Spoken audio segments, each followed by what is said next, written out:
So January is kind of a weird month for movies, especially early January. It's usually either stuff that I've already seen, or Oscar contenders that are really hard to find, or just bad movies in general. It's like seen it, dumb, no interest, no way. So this week I wasn't really sure what I was going to watch. And then a gentleman that I know hit me up, and he pretty much forced me to see this movie. Okay, Mary Queen of Scots it is.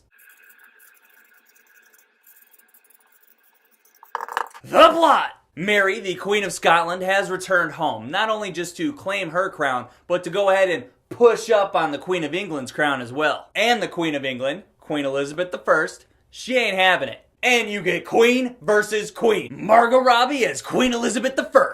Oh, Margot killed it in this role. She actually has one particular scene that's just unbelievably amazing. If she wins any awards for this role, she deserves it.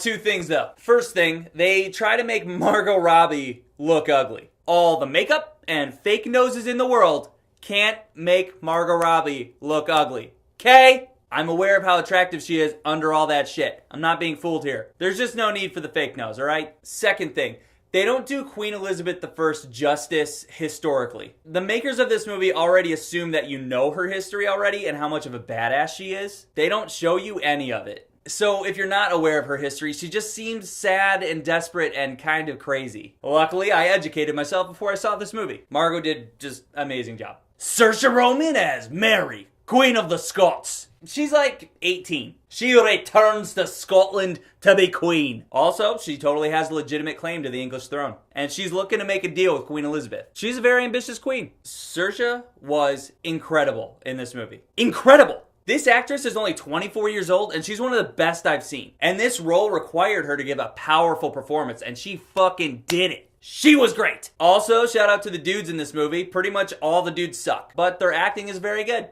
Overall, I liked it, but I've got some issues. As I said, the acting overall is superb. The cinematography is gorgeous. Beautiful movie. The costumes and makeup were great. The story is very choppy. Scene to scene to scene, it does not flow well. This movie also requires you to know some history before diving into it. And there's like no explanation of Elizabeth's history. And they just kind of gloss over who she is. It's not a bad movie by any means. It's just not that entertaining. The structure of the script and the story needs work. Luckily, I have a suggestion. Take the history of Queen Elizabeth I and cut it into the Queen Mary story. Run two parallel storylines bouncing back and forth in time. Show a connection between these characters' histories and then work your way to the conflict. That makes you love both characters at the same time, and when they reach that conflict, it makes you pick sides. That would be very enjoyable to watch. Rapid fire review. Subscribe!